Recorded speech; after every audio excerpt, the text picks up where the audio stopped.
Thank you all for coming. I promise I'm going to be brief. My name is Matthias Ranengo. I'm the director of the Bucknell Institute for Public Policy. I'm just going to introduce our president, John Bravman, and then Nina Banks will introduce our guest of honor, Professor Darrick Hamilton. So that's the order of things. The other thing I want to say, and there'll be I'll let Nina talk about the connection of Darrick's, Professor Hamilton's lecture with the Center for the Study of Race, Ethnicity, and Gender, if I didn't botch that up. What I want to say very briefly before I let President Bravman open the conference is that this is also the opening keynote speech for the BIPP's conference on what was the name? Policy Challenges in a Complex World. I should know. There is a poster of me somewhere that says that I solve complex challenges. But at any rate, the inspiration to some extent of this was that, I have a little page with the Bucknellian from February 1975. And so 50 years ago, there was a big conference at Bucknell that brought together a lot of political economists, among those Paul Sweezy, Jim Crotty, Charles Kindleberger, and my own teacher, David Gordon. So that was 50 years ago. And one of the things I said that when I started at BIPP is that I wanted it to bring back, conferences, bring people from around the country, hopefully even internationally. And that's part of this endeavor. So I want to thank the president in particular for making possible inviting Darrick Hamilton to come here from funds from the President's Fund. And I'll let the president open the conference. Thank you.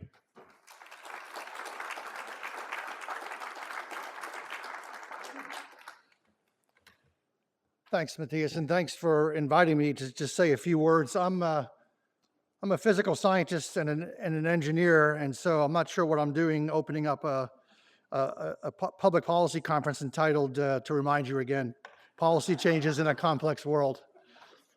As a scientist, I think about phrases and concepts like frameworks. The framework of the physics of motion, Newtonian physics, was standard and stable for a very long time. And in fact, for most of us in most of our daily existence, like building a building like this, Newtonian mechanics is just fine. But somewhere along the line, a few years before I was born, a man named Einstein investigated things and found out that fundamentally the framework actually had to change, and Newtonian mechanics is just a subset that works on a human scale for a different framework.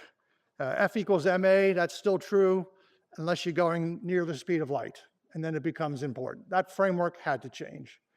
And I go to the art world. I'm no artist, but I love reading and viewing art and trying to play the timpani. In music, we expect frameworks to change regularly and periodically, and sometimes drastically. The move sometime in the last 75 years from tonal to atonal music, I at least view as a change in framework.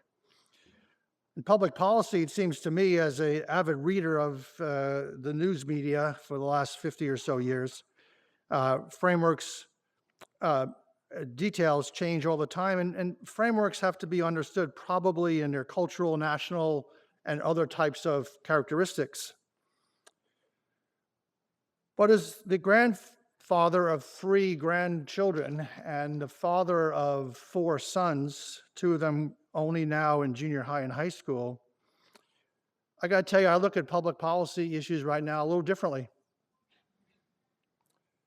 And I worry about things, a framework a la Newtonian mechanics is something you take for granted. It's stable, it's fixed, you operate within that framework. And then you do all sorts of interesting things, including analysis.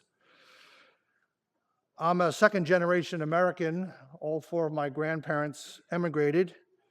One of my 4 grandparents was Jewish and was escaping what was to come. in Germany. As an American for my whole conscious life, I grew up with things like JFK being assassinated, RFK being assassinated, and MLK being assassinated. That was part of my awakening. But there were frameworks within even those terrible events for a young boy were explained by his parents. I'm worried that things that I at least have long taken as a framework in this country are now, what can I say, apolitically, seemingly up for debate. I would list things like a free press. I would list things like upholding the potential use of the American military on domestic soil. I would, as a scientist, be very concerned about what appears to be a rapidly declining belief in fundamental science as some aspect of truth, not ultimate truth, I'm not saying that, but some aspect of important truth in our lives. And a framework where ultimately it's not people, it's the rule of law that ends up governing the day. So I'm worried about those things, and that's not intended to be, and it's really, in my view, that's not even a political statement. That's my observations as someone who, that conference Matthias, held up was 50 years ago. 50 years ago, I think it said February, I was finishing my senior year in high school. So that's the time frame for context for you. And then I got something this afternoon sent to me, which I'm not prepared to get up on the screen. I apologize, but I said to Matthias, I'm going to send it to him, and he can forward it to you if you like. This is a Twitter feed from the United States Department of Labor. And the simple text reads, this is in 2025, build your homeland's future. And the imagery is of a young, blonde, powerful-looking man, the way I never quite looked, even in my youth, although my hair looked like that. But the imagery, to me, is, given what I've learned, even as a non-expert in social science, for sure, scary. The imagery and the text, to me, looks like something from a different era, from a different country. And if I read your title, Policy Challenges in a Complex World, what more need I say? So the future belongs to those who will build it.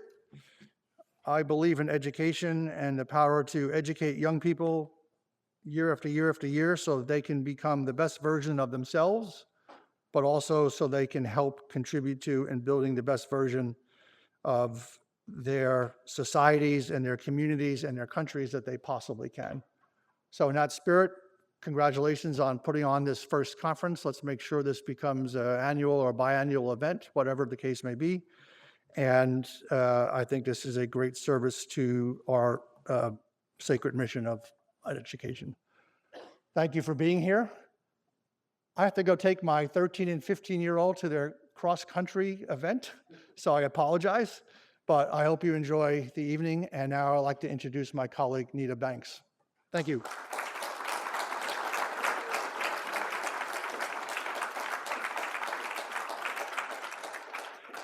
Good evening and welcome. My name is Nina Banks. I'm professor of economics and an advisory board member of the Center for the Study of Race, Ethnicity, and Gender.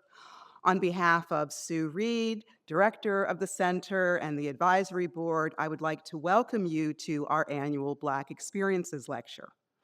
This year marks the 39th anniversary of the Black Experiences Lecture, through which the center has provided the campus with thought-provoking talks by leading scholars of the Black experience.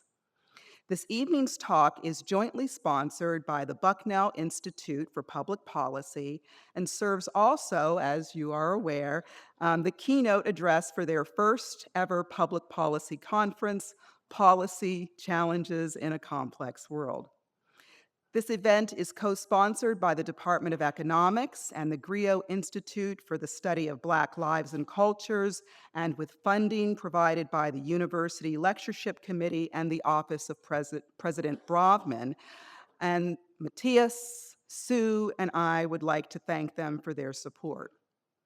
We also want to acknowledge and to thank Martha Shaughnessy and Carrie Ellis for the tremendous, is Carrie here?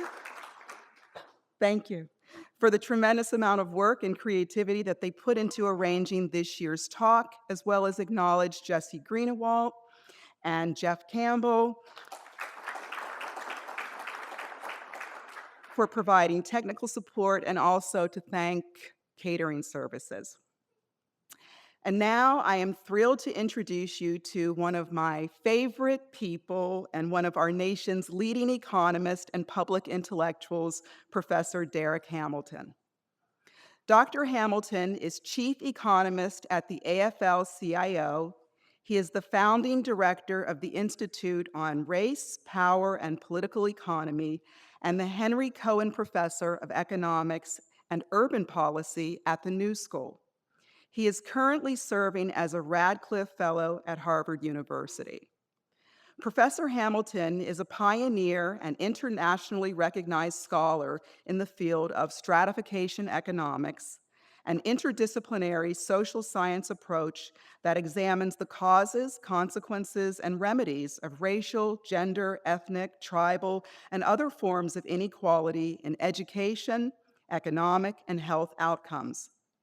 This work involves developing and implementing innovative routes and policies that break down social hierarchy, empower people, and move society towards greater equity, inclusion, and civic participation. In other words, Professor Hamilton uses economics to serve the public good by calling attention to inequities so that we might have policies that correct the legacy of historical and current injustices. Professor Hamilton is a graduate of Oberlin College and earned a PhD in economics from the University of North Carolina, Chapel Hill. He has been profiled in Bloomberg's Business Week, Mother Jones, the New York Times, and the Wall Street Journal, to name just a few. He has developed and collaborated on transformative policy proposals that have shifted billions of dollars into the hands of ordinary people, not billionaires, but ordinary people, inspiring legislative proposals at the federal, state, and local levels, including reparations, baby bonds, guaranteed income, and a federal job guarantee. Professor Hamilton was named a Freedom Scholar by the Marguerite Casey Foundation. Please join me in giving a very warm welcome to my friend, Dr. Darrick Hamilton.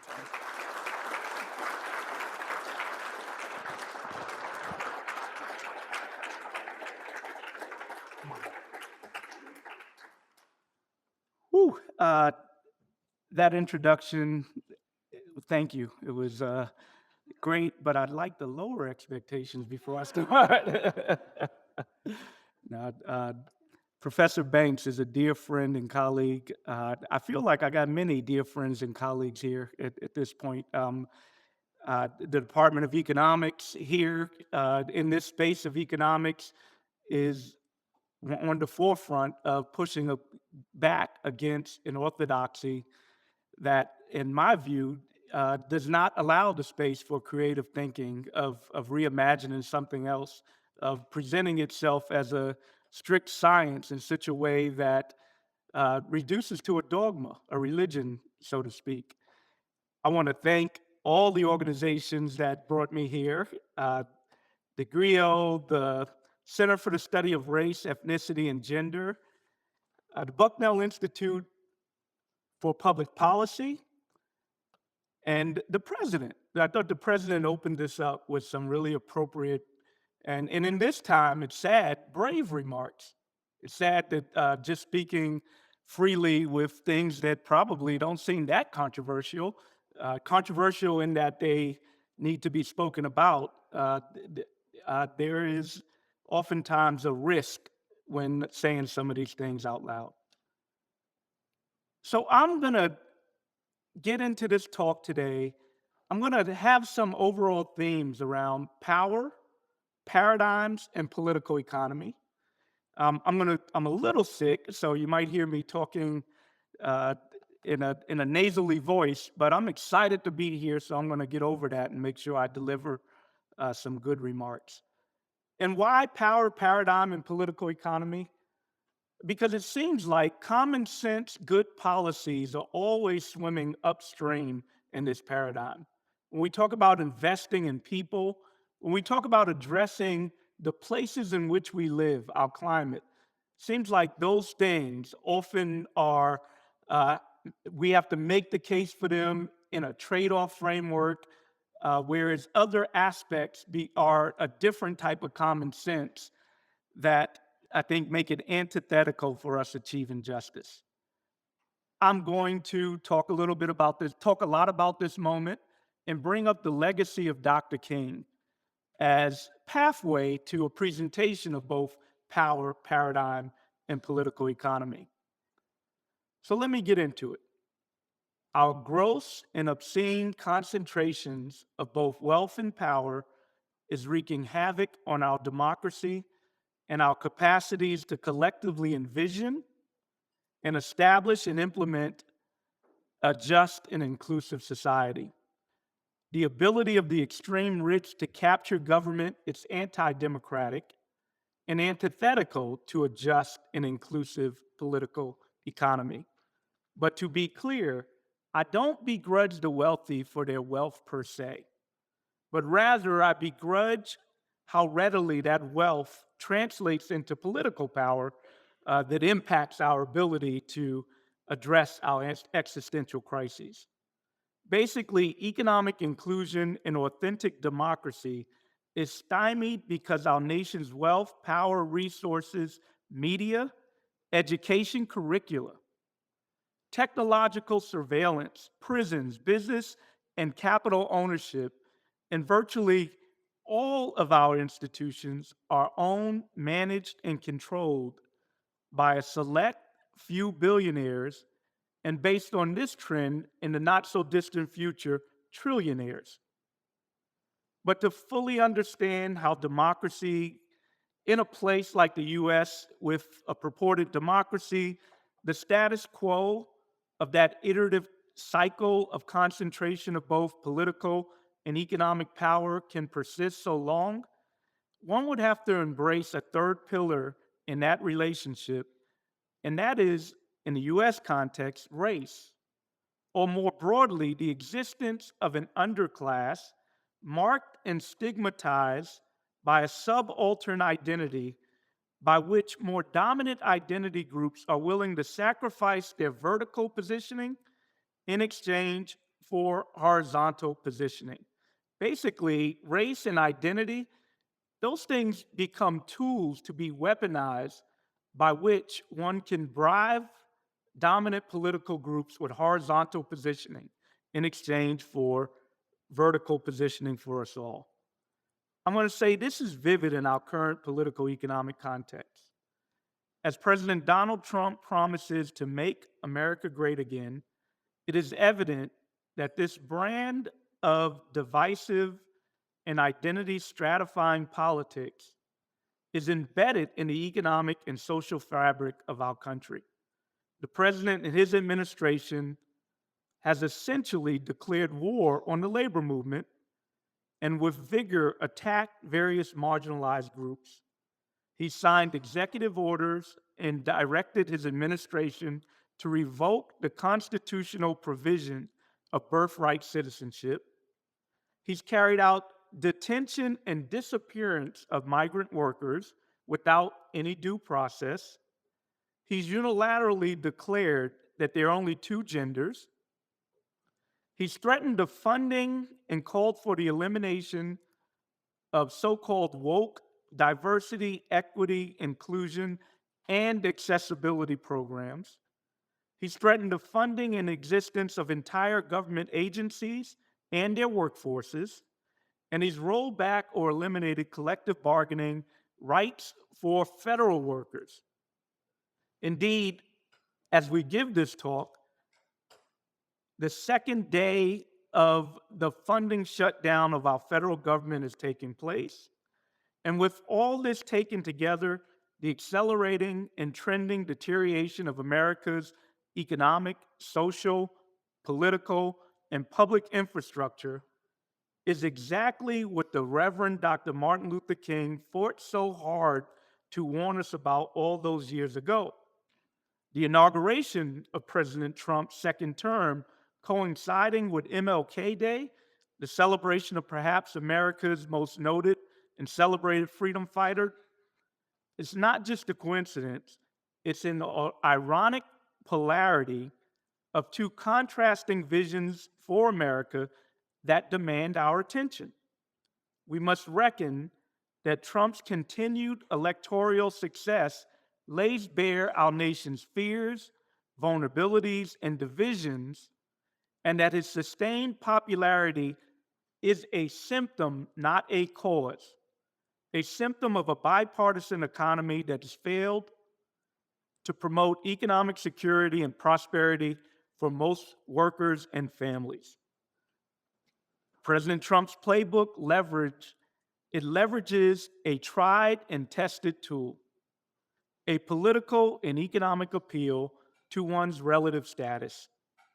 Thanks to the work of classical sociologists like Herbert Blumer in his seminal article, Race Prejudice as a Sense of Group Positioning, and critical race theorists like Cheryl Harris in her seminal article, Whiteness is Property, and the emergent field of economics, identity group stratification, in which I would situate myself, we understand that the relative status, often legally and socially enforced by the state, can provide individuals with something tangible. It might be immoral, but it's tangible. A sense of psychological solace and economic advantage vis-a-vis or relative to individuals from another group. Its power is grounded in vulnerability. The greater the social despair, the greater the insecurity, the greater the absolute inequality writ large, the greater the political, economic, and psychological appeal to one's horizontal relative status.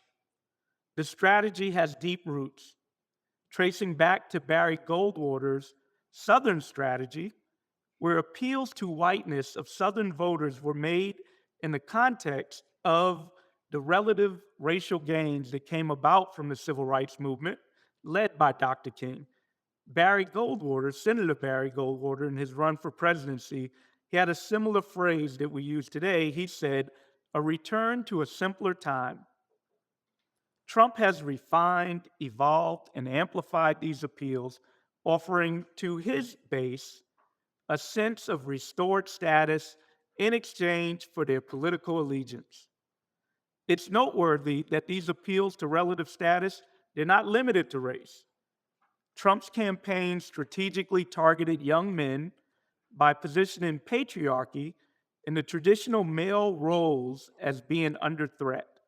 Nativity, another obvious layer of identity leveraged by the Trump campaign, a point of division to which Black and Latino voters are also not immune. While Trump absorbs our attention with feuds grounded in difference, both economic and political power continues to consolidate amongst the top while excluding or mitigating our collective action to all the looming crises and evident existential crises such as climate catastrophe, migrant crises, and violent global conflicts.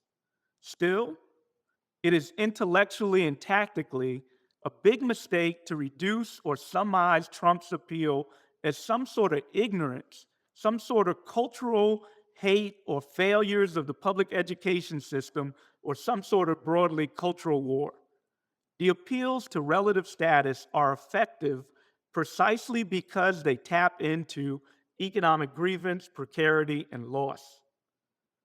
Over the last 4 decades, 50% of Americans saw negligible wealth increases, while the wealth held by the top 1% grew by 500%. This means that half of Americans hold less than 2% of our nation's wealth.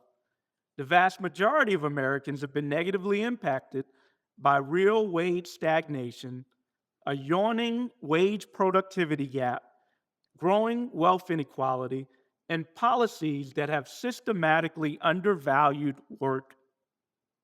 It is an economy that has systematically deprived people of the necessary economic resources they need to thrive and has left them vulnerable to the lure of cheap, relative identity status distractions.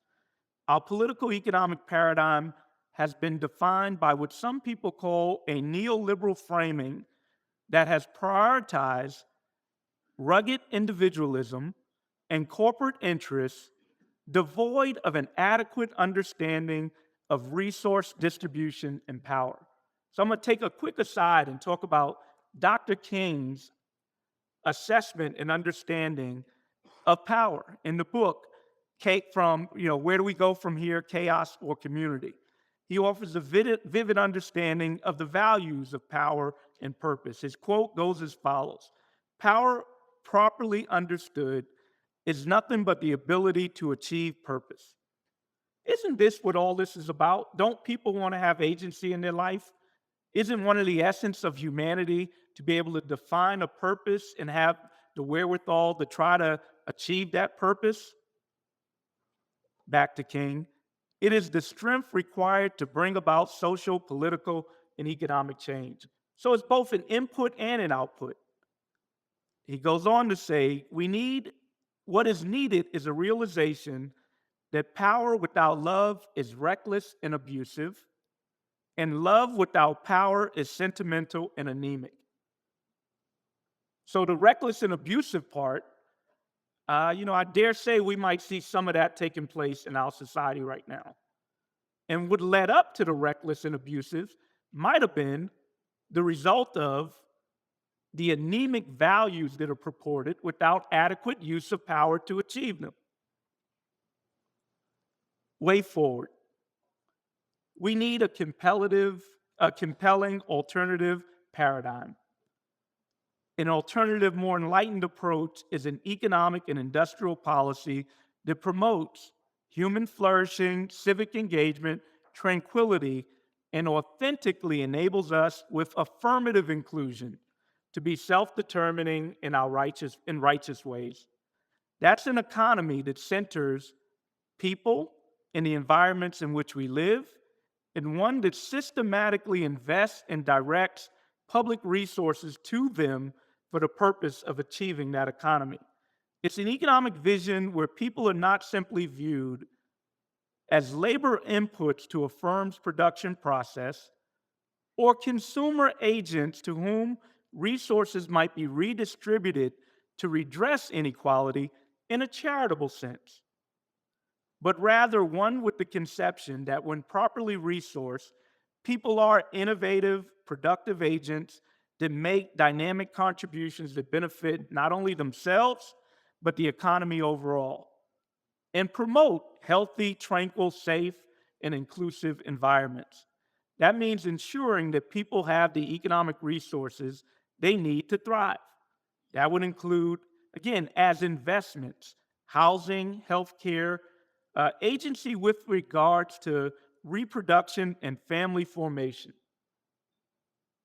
Right? That should be one of the outcomes, the productive outcomes that we should invest in. The right to unionize and collectively bargain, income, jobs, capital, education, and the free mobility throughout society without the threat of detention or bodily harm from a state-sanctioned terror because somebody's identity is linked to a stigmatized group.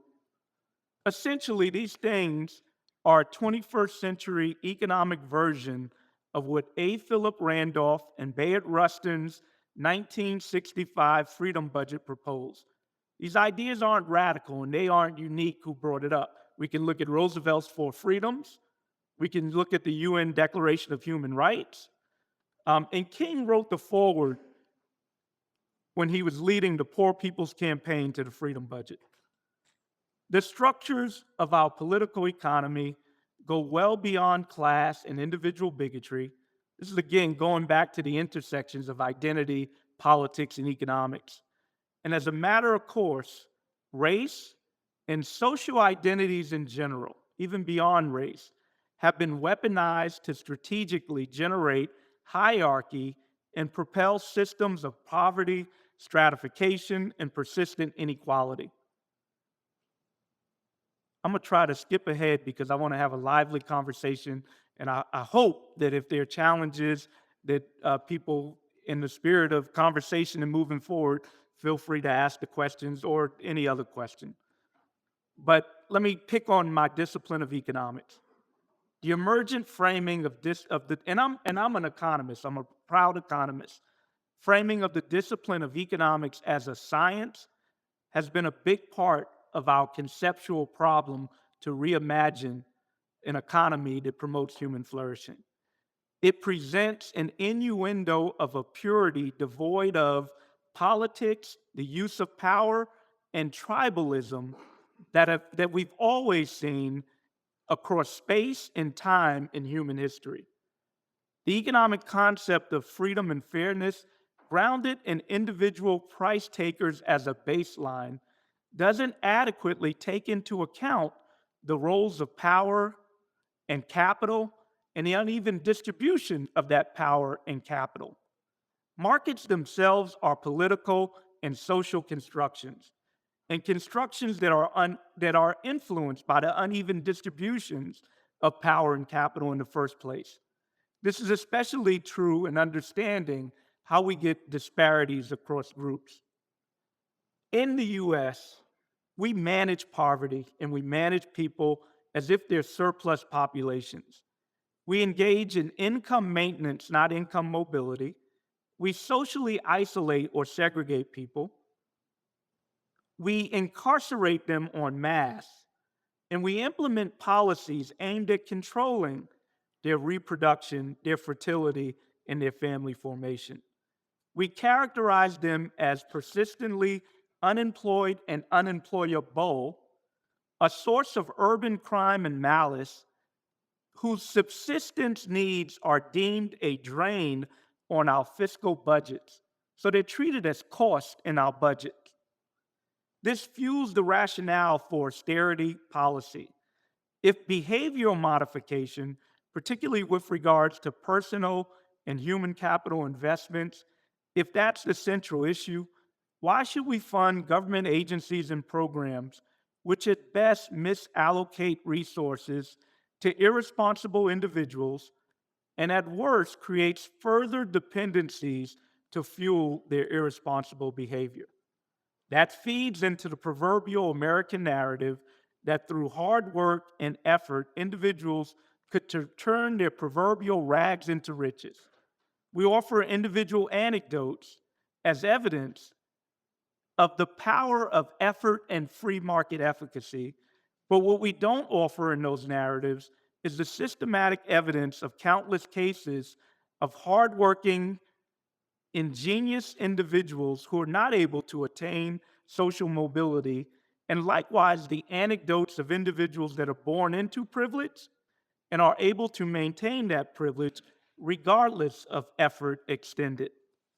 In this formulation, any attempt by the state to exert stimulus or regulatory influence in the economic relationships is considered an interference, a distortion, a deviation from some natural order. That is to say, the state cannot deliver what heroic individuals can themselves accomplish when left to their own devices. That's a powerful narrative. I can get why people would want to believe it. It's a powerful narrative. If poor people, if Black people, if indigenous people, if other marginalized groups would only engage in more productive behavior and habits, they would be able to capture a greater share of America's vast wealth. Nothing could be further from the truth. From the beginning of the American project, our government has proactively shaped our economy, determining who reaps the benefits of capital flows and economic prosperity. We can give examples of the 19th century import tariffs in infrastructure investments that nurtured a fledgling domestic industrial base, industries in their infancy, while at the same time offered fugitive slave laws to enshrine a racial structure of work and ownership. Concurrently in that period, we had the US government's genocidal displacement of indigenous peoples from their homelands, which made way for the Homestead Act, which transferred those lands largely to migrants from Europe free of charge. The proactive role our government has played in determining winners and losers, especially by race, should be undeniable. There's no amount of individual economic effort that can turn centuries-long programs of resource hoarding amongst the wealthy and powerful few, supported by a political economy that offers our dominant political groups, with predominantly white people and some Black exceptions, relative status anchored by an otherness that in the American context has been defined by Blackness. So I presented a grim picture. We're going to get better. Ultimately, our economy is a choice. We get to choose. The good news is we can make different choices. We get to define and determine value. Our agency lies in political power, and it lies in collective bargaining. And we certainly need an economic vision. We need a North Star. In determining how to define structures and direct public resources with the purpose of promoting economic and industrial activity, one should first and foremost begin with a simple but fundamental question, and we don't ask it in our economic classes. What is the purpose of an economy? And then secondarily, what is government's role in achieving that purpose? The purpose of an economy should be to promote productive capacities. People want to be productive, I believe, in non-exploitive environments, advance tranquility and human flourishing, and enable people to be self-determining in righteous ways. And the role of government should be to set rules and steward public resources to achieve that purpose. We have a blueprint. Although not complete or perfect, more than 75 years ago, an international coalition led by Eleanor Roosevelt, convened by the United Nations, issued the landmark Universal Declaration of Human Rights. It was born out of a political context of the atrocities of the Second World War and the economic destabilization of that depression period that preceded it.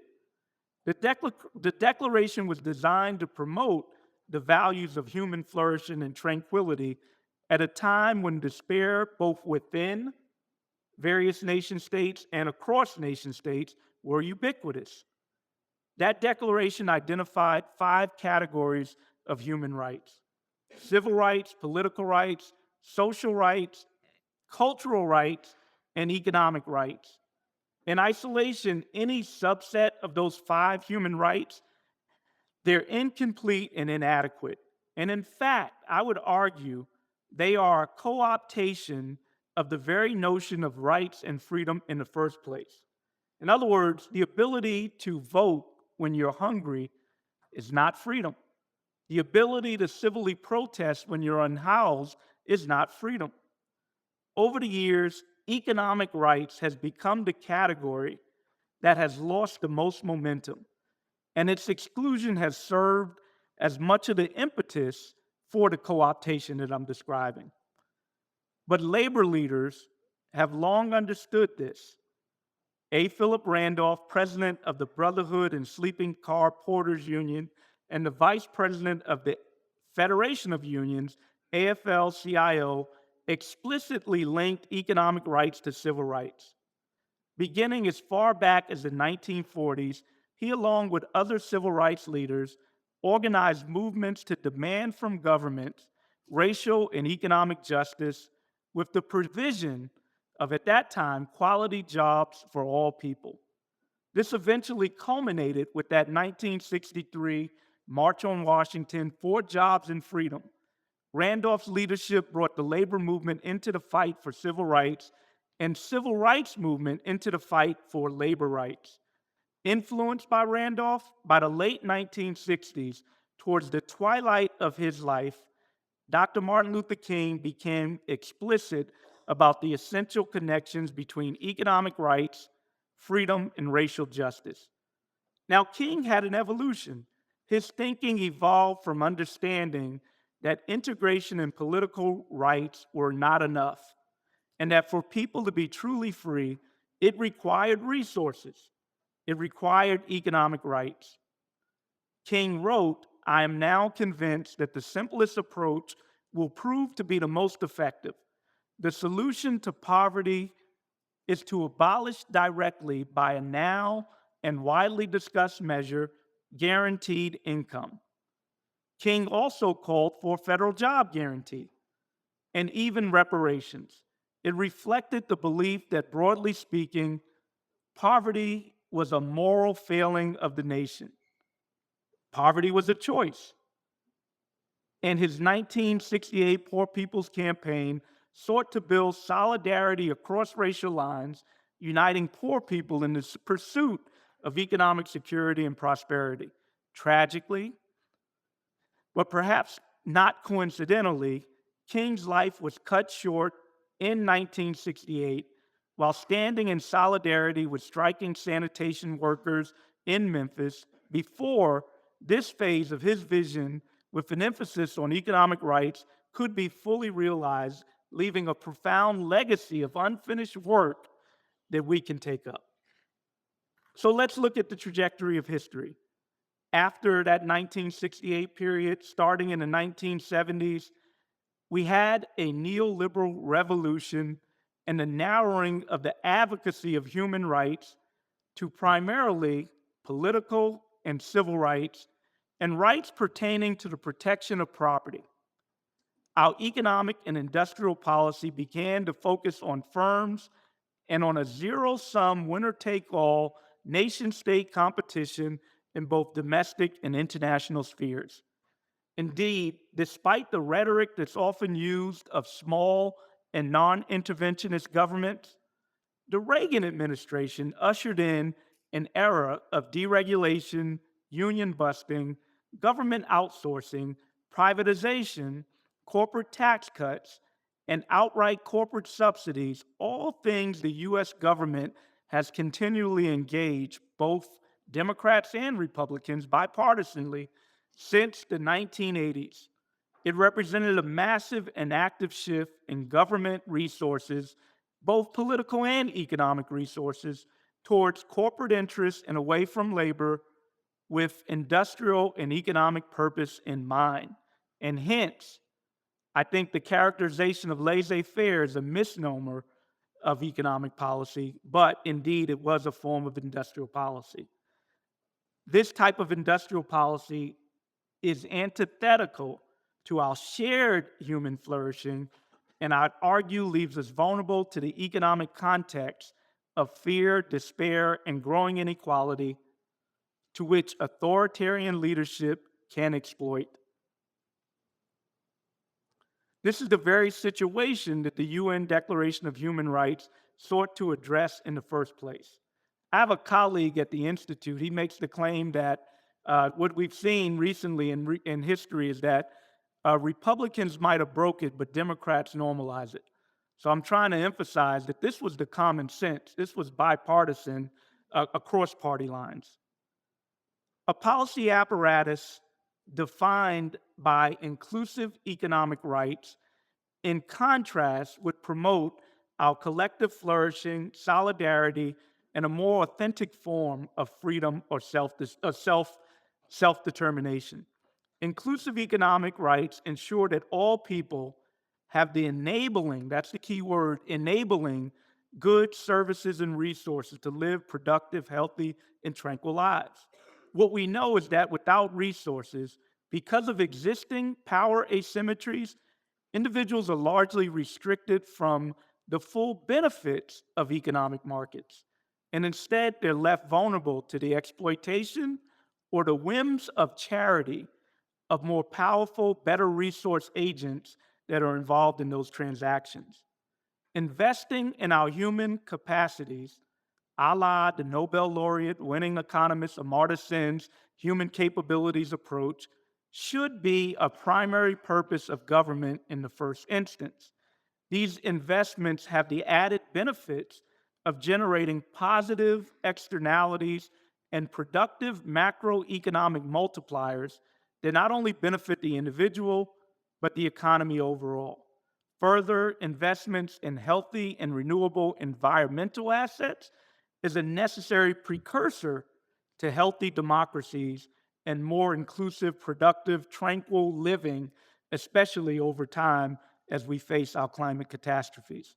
So, to be clear, I'm arguing that our political economy has come to naturalize poverty and inequality by framing it as the result of unproductive or deficient behavior. In this view, subpar outcomes, they are attributed to personal choices of individuals and communities rather than broader structural forces. Moreover, our erosion of union density has profoundly weakened our collective power and democratic control, leaving us vulnerable to economic exploitation and political exclusion. Institutions, movements vested in justice, they become fragmented, divided by issues and constituents, and disconnected from bold, unifying visions that can drive collective action. To exact demands and conditions on our economy, on our government, to truly empower all people with the resources they need to be self-determining and have authentic economic agency, it requires power, organization, and movement building. Pessimism, cynicism, and inaction will not reverse our trends in economic consolidation, divisive politics, or the inability to adequately address our collective existential crises. King famously wrote from a Birmingham jail cell that, quote, "I have almost reached the regrettable conclusion that the Negro's greatest stumbling block is not the white citizen's counselor or the Ku Klux Klanner, but the white moderate, who is more devoted to order than justice." So if you got to choose order or justice, and by the way, they're not